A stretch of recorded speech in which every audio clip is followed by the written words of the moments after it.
Bem-vindo para mais um estudo da inspirada e santa Palavra de Deus. Esse é um estudo do livro dos livros, a Bíblia, um estudo que se propõe a dar uma introdução e uma visão geral de toda a Bíblia. Começamos no livro de Gênesis e já chegamos aos livros históricos de 1º e 2º Samuel. Quando estudamos os livros de Samuel, encontramos um dos personagens mais importantes da Bíblia. Há muitos personagens importantes na Bíblia. Quando observamos a quantidade de espaço nas Escrituras dedicada a Davi, percebemos que ele é um desses personagens. Metade do primeiro livro de Samuel e todo o segundo livro de Samuel falam sobre esse grande homem. Davi escreveu cerca de metade dos salmos. Esses salmos nos revelam sobre a vida desse grande homem.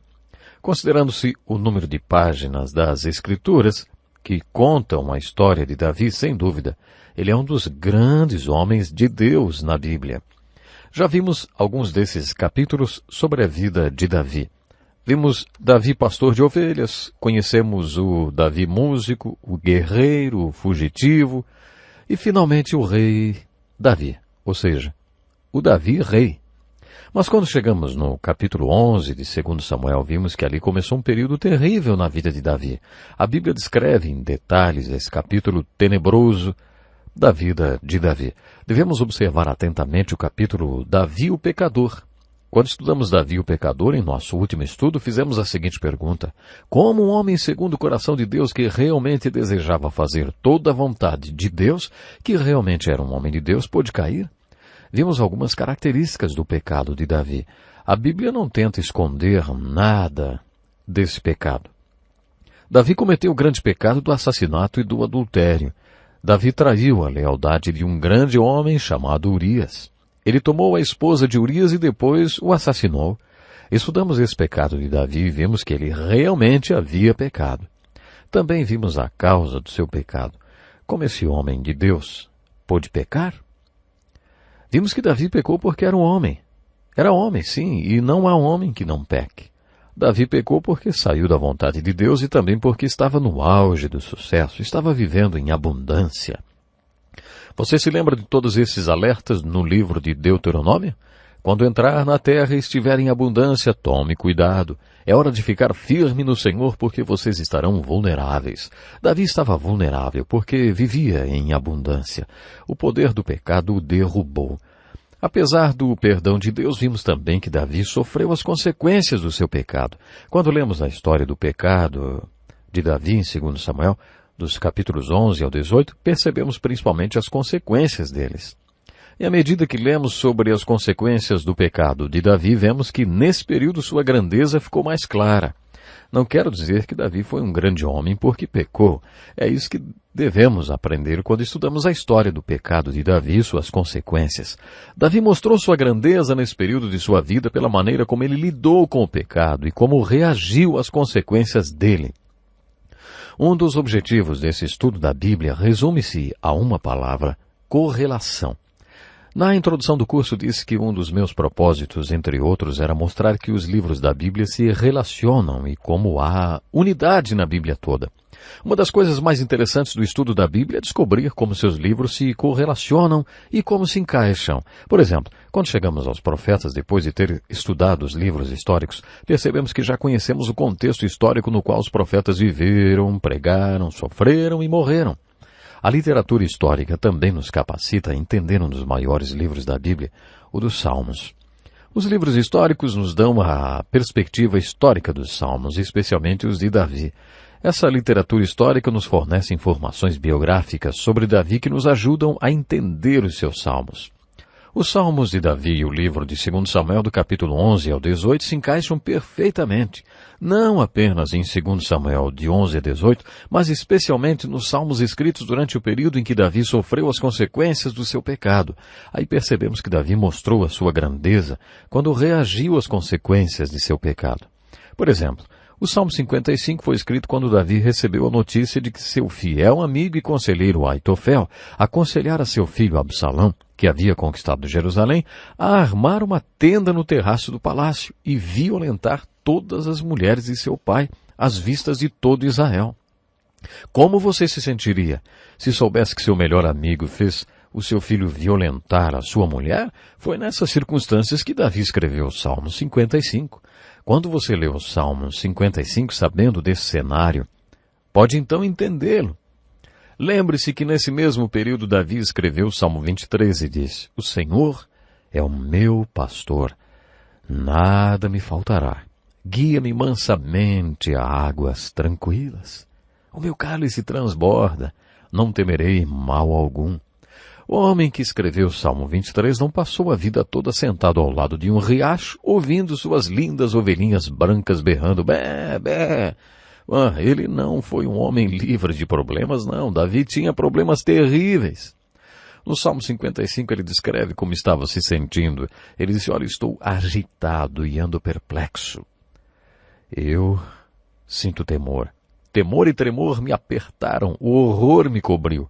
Mas no meio desse horror e de tudo que estava acontecendo na sua vida, Davi disse: lança o seu fardo sobre o Senhor e ele te susterá. Eu invoco a Deus e ele me salva. De tarde, de manhã e ao meio-dia oro e clamo e ele ouve a minha voz. Lança o teu fardo sobre o Senhor e ele te susterá. Isso mostra a grandeza do homem Davi. No Salmo 55, num dos momentos mais horríveis da sua queda e das consequências do seu erro, Davi nos mostra como acertar com o erro. Ele afirma nesse salmo: se fosse um inimigo que me afrontava, eu o teria suportado.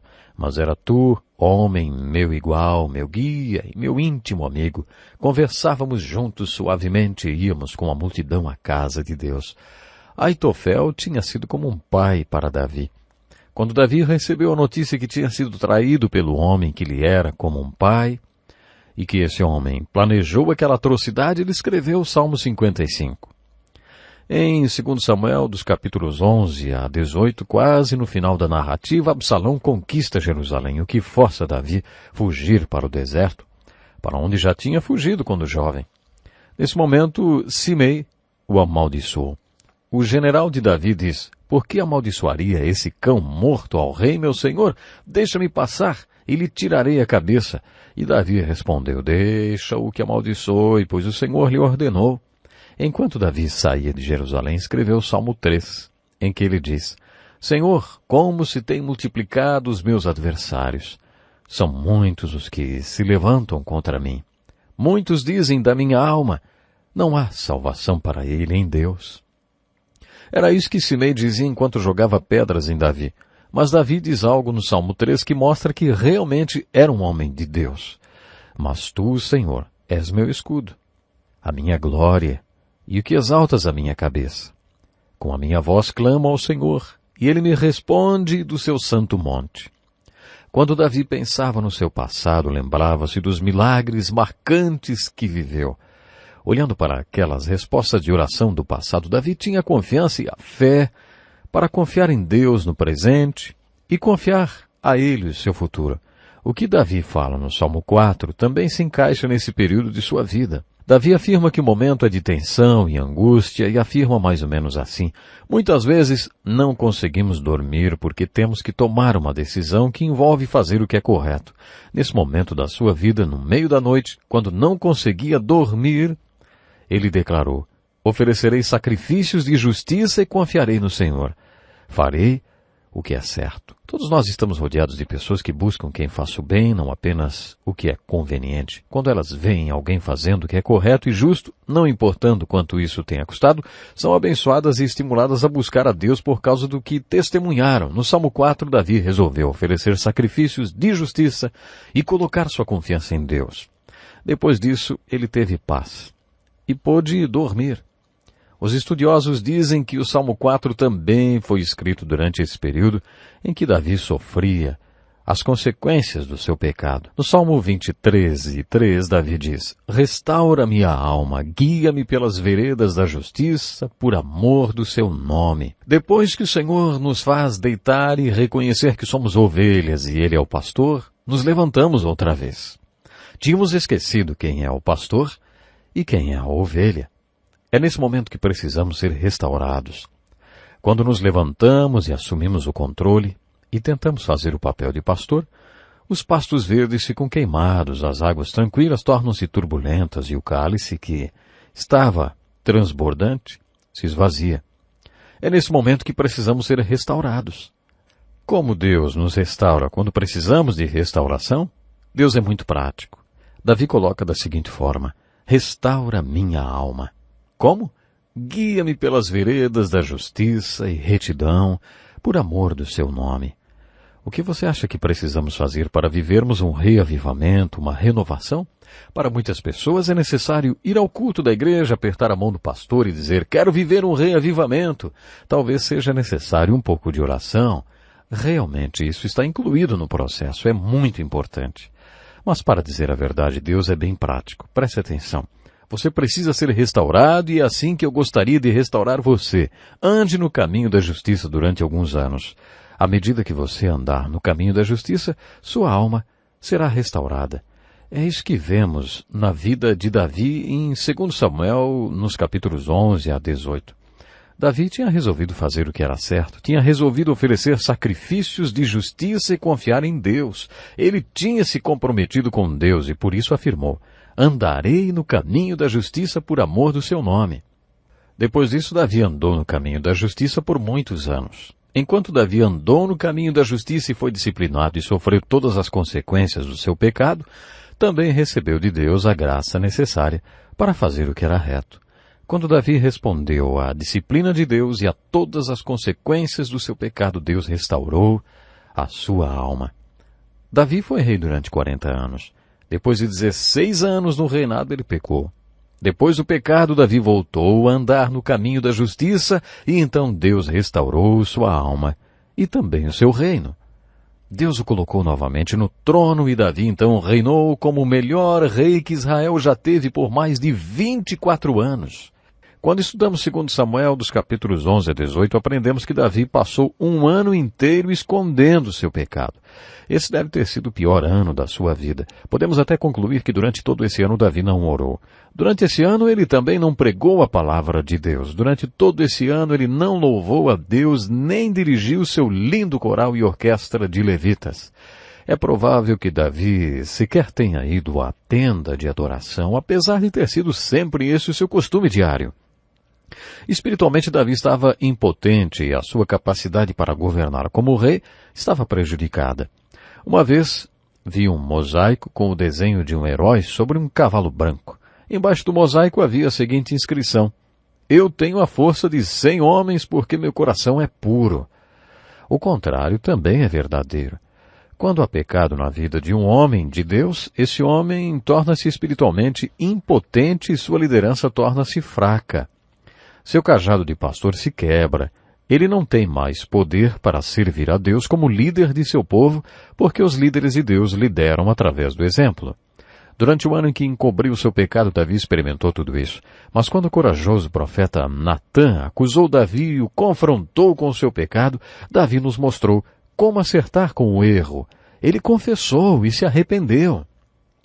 No Salmo 32, Davi nos fala sobre os resultados dessa experiência de confissão e arrependimento.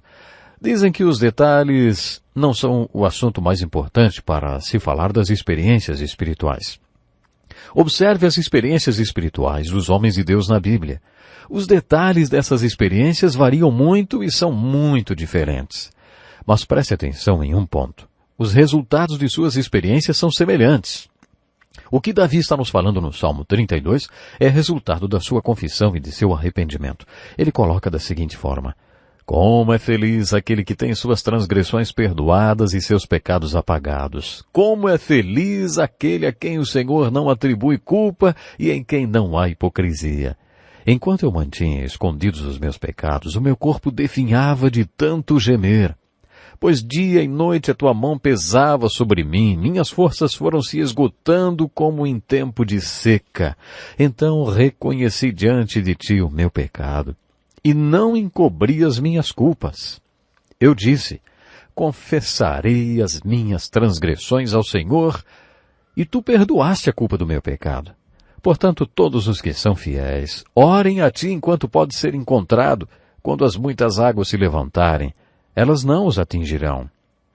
Davi afirma no Salmo 32 que o primeiro resultado da confissão e do arrependimento é a ausência de culpa. É a bênção do perdão. É isso que experimentamos quando confessamos e nos arrependemos, e é assim que devemos orar. No Salmo 32, Davi afirma: enquanto mantinha escondidos os meus pecados, o meu corpo definhava de tanto gemer. Ele ficou fisicamente doente por causa da culpa em seu coração. Mas continuou: eu disse, confessarei as minhas transgressões ao Senhor, e tu perdoaste a culpa do meu pecado. Tudo então mudou para Davi. A palavra confessar é feita de duas palavras que significam falar a mesma coisa. A palavra confessar no Novo Testamento é homolegeu. O homo significa a mesma coisa. Legeu significa falar. Portanto, confessar significa falar a mesma coisa. Quer dizer simplesmente que você está concordando com Deus. É isso que é confessar. Nesse salmo, Davi expressou sua alegria quando o pecado foi perdoado. Tu perdoaste a culpa do meu pecado. Portanto, que todos os que são fiéis orem a ti enquanto pode ser encontrado. Quando as muitas águas se levantarem, elas não os atingirão. Que alegria para ele, hein? Que alívio! Você já se perguntou como saber se realmente fomos perdoados? Algumas pessoas dizem que sabemos simplesmente porque é isso que a Bíblia afirma. A Bíblia declara isto. Você acredita que tudo fica acertado. A Bíblia declara, mas eu duvido. Fica indefinido. O consenso é que a Bíblia afirma que você é perdoado e você crê que foi, e com isso fica determinado o perdão. Mas há outra maneira de saber se seus pecados foram perdoados. Você sabe que foi perdoado quando Deus remove a culpa. Quando sua culpa é removida e você não a sente mais, quer dizer que seus pecados foram perdoados. Mas como Davi, você e eu sofreremos as consequências. Davi diz que sofria com a culpa porque era culpado e que tinha um problema de culpa porque tinha pecado. A solução do problema de Davi foi confessar-se culpado. Confessar sim que tinha pecado. É assim que você experimenta a bênção do perdão e sua culpa é removida. Essa é a solução de Deus para o problema da culpa. O Salmo 51 é a confissão de Davi. O Salmo 32 fala sobre as consequências da confissão de Davi. O Salmo 51 é a sua confissão. É um salmo lindíssimo. Esse salmo nos abre uma janela através da qual vemos a grandeza do homem Davi. Observamos 3 pontos nesse salmo. Primeiramente, Davi ora a Deus a respeito da fonte do seu pecado. É como se ele dissesse a Deus: Deus, o Senhor quer que eu seja honesto a respeito do que eu sou, no mais íntimo do meu ser, na minha essência. O Senhor quer que eu seja honesto a esse respeito. Diga-me a verdade a respeito da minha essência, do meu interior, do meu coração. Em resposta a esse pedido, Deus faz uma revelação a Davi. Então ouvimos Davi dizer: olhe para mim, eu sou um pecador. Quando era jovem, eu era pecador. Quando era criança, eu era pecador. Quando nasci, eu era pecador. No ventre de minha mãe, eu já era pecador. No momento em que fui concebido, eu já era pecador. É esse o meu problema. Lá no meu íntimo, sou um pecador. Observe o pedido de Davi depois que Deus lhe dá essa revelação. Há muitos pedidos no Salmo 51. Olha o pedido de Davi no versículo 10. Cria em mim um coração puro, ó Deus, e renova dentro de mim um espírito estável. A palavra em hebraico para cria é bara. Aprendemos o significado dessa palavra quando estudamos a criação no livro de Gênesis. Você se lembra? Bara significa fazer do nada. A palavra bara é usada apenas 3 vezes nos capítulos 1 e 2 de Gênesis. Bara significa que não havia nada e Deus fez essa bara que resultou em algo. Quando Davi faz esse pedido no Salmo 51, verso 10, cria em mim um coração puro, ó Deus, ele está dizendo para Deus: faz alguma coisa do nada. Ponha algo no meu interior, faz a minha essência diferente de quando eu nasci. Caso contrário, eu vou continuar pecando. Eu não consigo parar de pecar. O Senhor precisa fazer um milagre de criação no meu interior. Essa é a única maneira de eu viver uma vida que o glorifique. A resposta a esse pedido é o que o Novo Testamento chama de novo nascimento. Jesus disse: o que nasce da carne é carne, mas o que nasce do Espírito é Espírito. Não se surpreenda pelo fato de eu ter dito: é necessário que vocês nasçam de novo. Quando os apóstolos se referem ao novo nascimento em suas epístolas, eles usam a palavra criação. Se alguém está em Cristo, é nova criatura. Deus criou algo na essência do homem e da mulher que nasceram de novo. Davi teve uma revelação profética quando orou 1000 anos antes de Jesus dizer: é necessário que vocês nasçam de novo.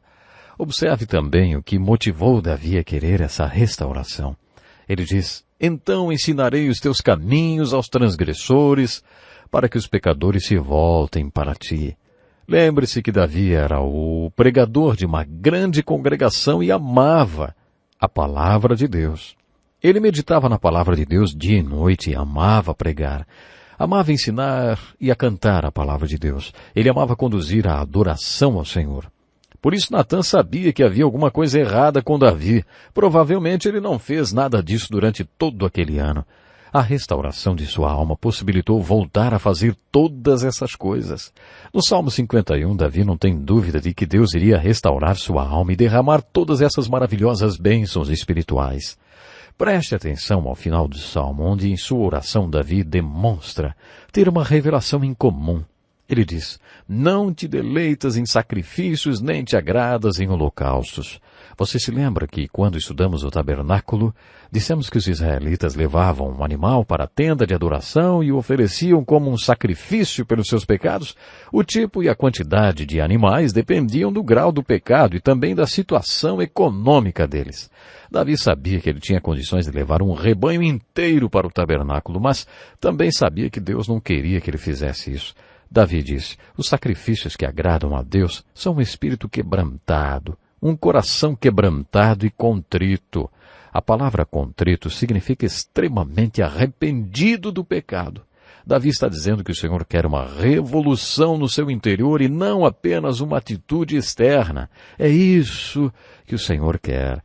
Por isso ele ora para que o Senhor o quebrante no mais íntimo do seu interior e o sare de verdade. Ele pede que o Senhor venha criar realmente algo novo no seu interior, para que ele viva uma vida que glorifique a Deus. O Salmo 51 é uma linda oração de confissão e arrependimento.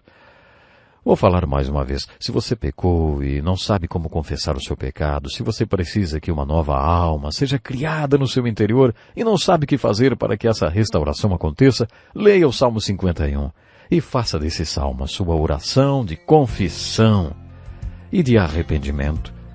Eu tenho certeza, você vai alcançar o perdão de Deus. Que lição importantíssima! Este é um estudo escrito pelo Dr. Dick Woodward, na voz do pastor Edson Bruno. Até o nosso próximo encontro com a palavra.